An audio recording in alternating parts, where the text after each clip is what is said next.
I'm a big believer in tariffs. I think tariffs are the most beautiful word. I think they're beautiful. It's going to make us rich. Can you guarantee American families won't pay more?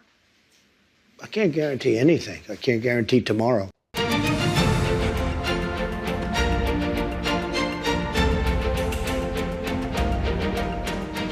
We're back with The Big Deal. I'm Errol Lewis. When he takes office, President-elect Donald Trump has promised to sign executive orders that will impose new taxes, also called tariffs, on all imported goods from Mexico, China, and Canada, our nation's three largest trading partners. But some economists say that companies who import goods could pass along those costs to consumers. Donald Trump has pledged a 25% tariff on all goods imported from Mexico and Canada if they don't stem the flow of migrants and drugs crossing the border. And Donald Trump has threatened to implement an additional 10% tariff on all Chinese goods if that country does not crack down on fentanyl production.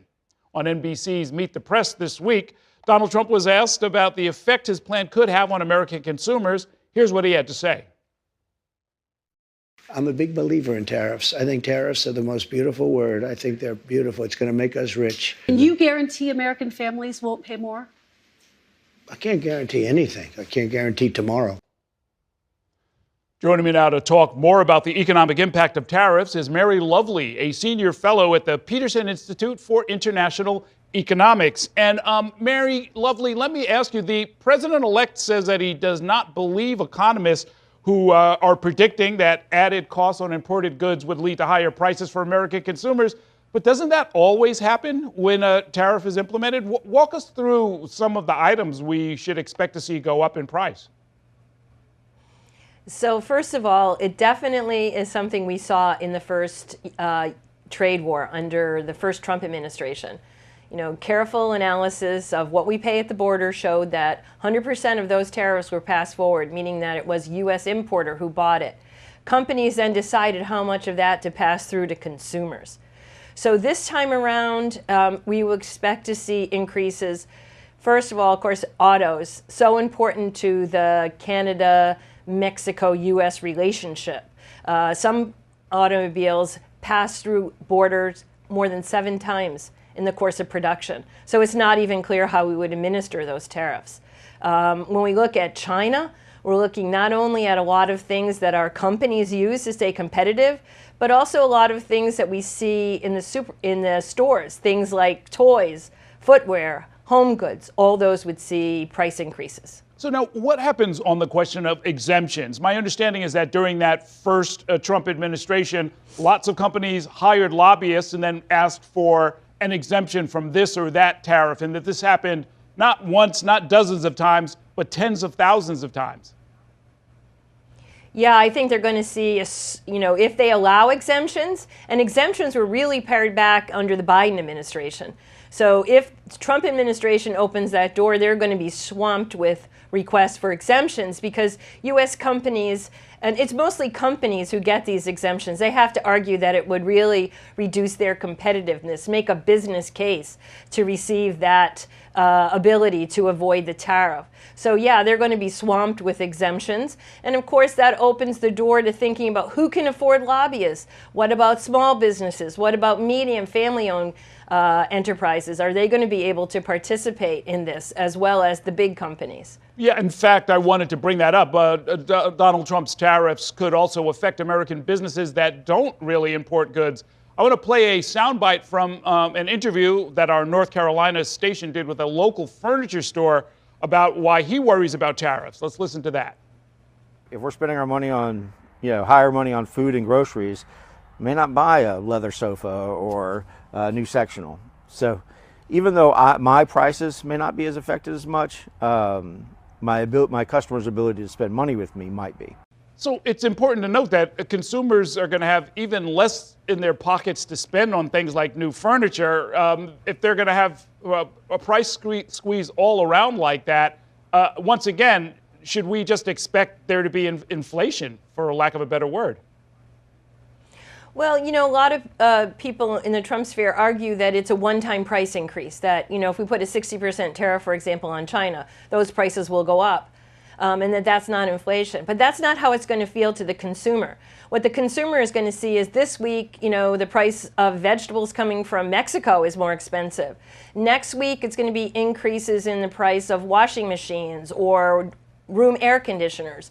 And that's going to feel a lot like inflation. And just coming off a period where we had high inflation, we could see inflation reignited by this increase in prices caused by the tariffs. So we very well could see an inflationary bout being spurred by this increase in tariffs. Okay, and of course, there's always the threat of a trade war. This week, the Canadian Prime Minister, Justin Trudeau, spoke about the tariffs plan. Let's listen to that.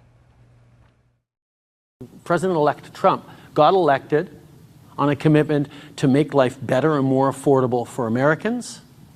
And I think people south of the border are beginning to wake up to the reality that tariffs on everything from Canada would make life a lot more expensive. We will, of course, as we did 8 years ago, respond. So is he referring there to retaliatory tariffs against the U.S.? And, frankly, you could throw China in that same basket. I assume that they would probably feel exactly the same way. Well, as we saw during the U.S.-China trade war that started in 2017, countries do respond to U.S. actions. So how exactly they will respond, we don't know.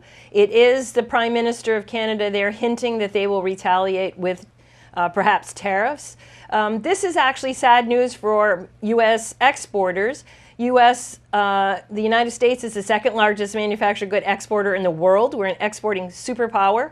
And these companies create, thousands of jobs in the United States. They're not only going to be burdened by the higher input costs, the things that they buy to produce in America are going to be higher priced, but they're also going to see reduced access to foreign markets. What we saw during the first trade war was that China dropped its tariffs on everybody else while raising it against the United States. So a double whammy for U.S. exporters. So now, I guess in our last minute, there is a scenario where none of these tariffs actually get implemented, right? Their negotiating tactic is what the president-elect has said to get those countries to make different changes, sometimes on policies that have nothing to do with trade. What do you make of that?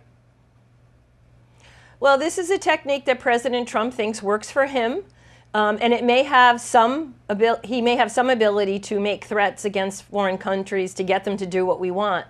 But I think this time countries are ready for the onslaught from President Trump and are getting ready to retaliate. We've seen it in statement after statement from foreign governments. So I expect that we will see retaliation. It also really alienates the United States from our friends and allies because, of course, President Trump has said that he's going to put a blanket tariff, 10 to 20% on imports from all countries. So that's France, Germany, the United Kingdom. And these countries are going to say, hey, this violates what we think of as the rules-based trade system. You can't do that. We have to respond. Okay. Thank you very much, Mary Lovely. Great talking with you. Thank you for watching our YouTube channel. Let Spectrum News be your resource for balanced, in-depth political coverage, and click the subscribe button right here. You can also download our app or watch us on TV to learn more about the candidates, where they stand on the issues, and more. We'll see you then.